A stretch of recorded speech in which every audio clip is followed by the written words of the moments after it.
உங்கள் favourite TV ஷோக்களை இனி miss பண்ண தேவையில்லை. ZEE5 இல் முற்றிலும் இலவசமாக காணுங்கள், இங்கேயும் எப்பொழுதும். இந்த ஆபரேஷன் முடிஞ்சா அவ்வளவுதான். உங்களால கடந்த 4 வருஷத்துல என்ன நடந்துச்சுன்னு கண்டுபிடிக்க முடியாது. உங்க ஞாபகத்துல அது எப்பவுமே வராது. ஓகேவா? இன்னொரு தடவை யோசிச்சு கூட சொல்லுங்க. ஏன்னா இது ரொம்ப ரேரா நடக்கிற ஆபரேஷன்.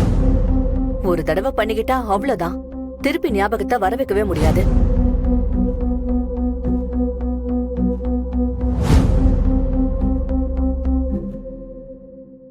இப்ப நீங்க வேணான்னு சொன்னாலும் கேன்சல் பண்ணிக்கலாம்.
ZEE5 ஆப்பை டவுன்லோட் செய்து அனைத்து எபிசோடுகளையும் இலவசமாக பாருங்க.